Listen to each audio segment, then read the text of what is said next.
நாடாளுமன்ற குளிர்கால கூட்டத்தொடர் இன்று தொடங்குகிறது. இது குறித்த கூடுதல் தகவல்களை நமது செய்தியாளர் சிவபிரியனிடம் கேட்கலாம்.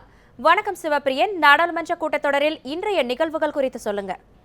அதாவது பானு, நீங்கள் கூறியது போல நாடாளுமன்றத்தின் குளிர்கால கூட்டத்தொடர் இன்று காலை 11 மணி அளவில் தொடங்குகிறது. முதலில் பார்த்தீர்கள்னால் இரு அவைகளும் கூடிய பிறகு இன்றுதான் 26/11/2008 அன்று மும்பை நகரில் மிகப்பெரிய தாக்குதலானது பாகிஸ்தான் தீவிரவாதிகளால் நடத்தப்பட்டது. அந்த மும்பை தாக்குதலில் பலியானவர்களுக்கு மௌன அஞ்சலி செலுத்தும் வகையாக 2 நிமிடம் மௌன அஞ்சலி செலுத்தப்படும். அதன் பிறகு இரு அவைகளிலும் மரணமடைந்த முன்னாள் பாராளுமன்ற உறுப்பினர்களுக்கு 2 நிமிடம் மௌன அஞ்சலி செலுத்தப்படும். அதன் பிறகு கான்ஸ்டிடியூஷன், அதாவது அரசியல் அமைப்பு சட்டம் இயற்றப்பட்ட நாளான இன்று முதலாக அரசியல் அமைப்பு சட்ட தினமாக நவம்பர் 26 மத்திய அரசு கடந்த வாரம் அறிவித்திருந்தது. அது தொடர்பான இன்றும் நாளையும் ஒரு விவாதம் 2 அவைகளிலும் நடைபெறும். அரசியல் அமைப்பு சட்டம், அரசியல் அமைப்பு சட்டத்தில் உள்ள குறைகள், அரசியல் அமைப்பு சட்டத்தை அரசு எவ்வாறு பயன்படுத்திக் கொள்கிறது, எவ்வாறு பயன்படுத்தலாம், எந்தவித மாற்றங்களை கொண்டு வரலாம் என்பன போன்ற விவாதங்கள் இன்றும் நாளையும் நடக்கவிருக்கிறது. இந்த விவாதத்திற்கு நாளை மாலை 6:30 மணி அளவில் மக்களவையில் பிரதமர் நரேந்திர மோடியும், நாளை மாலை 7:30 மணி அளவில் மாநிலங்களவையின் அவைத் தலைவரான திரு அருண்ஜேட்லி அவர்களும் பதிலளித்து பேசுவார்கள்.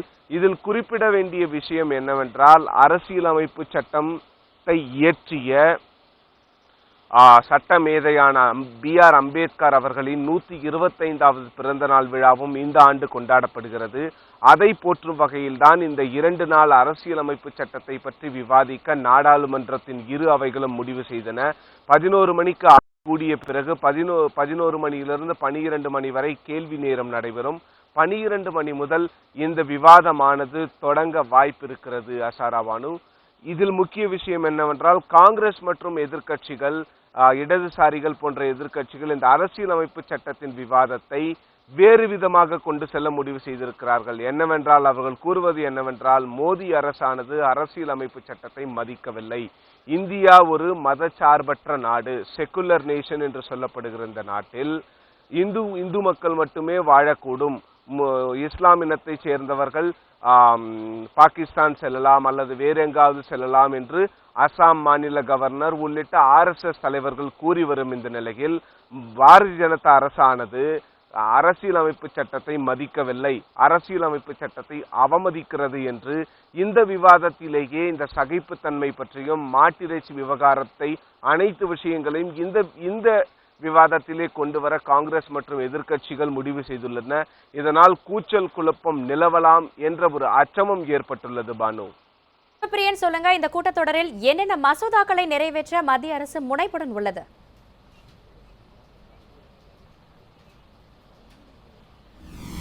அதாவது பானு, முக்கியமாக பார்த்தீர்கள்னா, நாம் ஏற்கனவே கூறி வருவது போல இந்த கூட்டத்தொடரில் முக்கிய மசோதா என்று சொன்னால் ஒரே ஒரு மசோதா தான், சரக்கு மற்றும் சேவை வரி மசோதா. இந்த மசோதாவை எப்படியாவது தாக்கல் செய்துவிட வேண்டும் என்று மத்திய அரசு போராடி வருகிறது.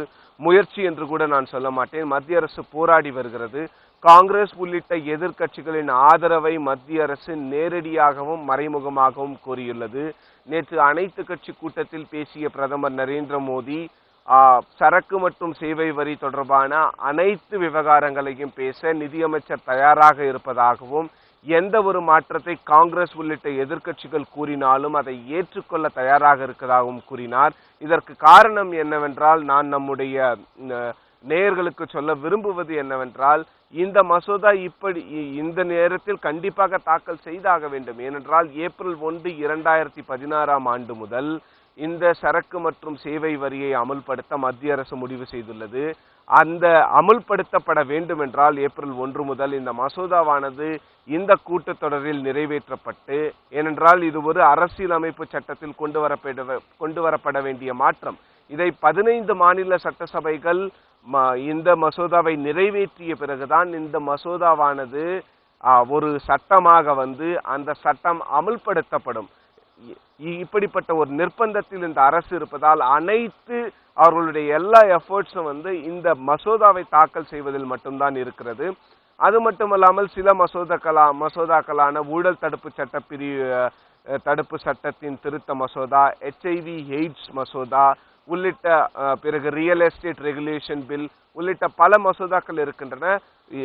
8 முதல் 9 புதிய மசோதாக்களை அவர்கள் தாக்கல் செய்ய திட்டமிட்டிருக்கிறார்கள். அதில் முக்கிய மசோதாவாக நாம் கருதுவது என்னவென்றால், சென்னை உயர்நீதிமன்ற மெட்ராஸ் ஹைகோர்ட் என்று கூறப்படும் அதை சென்னை உயர்நீதிமன்றமாக மாற்றுவதற்கான ஒரு மசோதாவும் இந்த நாடாளுமன்ற குளிர்கால கூட்டத்தொடரில் தாக்கல் செய்யப்பட இருக்கிறது.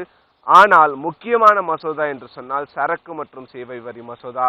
அந்த மசோதாவை தாக்கல் செய்ய மத்திய அரசு அனைத்து முயற்சிகளையும் எடுத்து வருகிறது. காங்கிரஸ் தலைவர்களை சந்தித்து வருகிறது. மாற்றங்கள் என்ன இருந்தாலும் நாங்கள் ஏற்க தயார் என்று மத்திய அரசு வெளிப்படையாக கூறியிருக்கிறது. பானு, உங்களுடைய அனைத்து தகவல்களுக்கும் நன்றி சிவபிரியன்.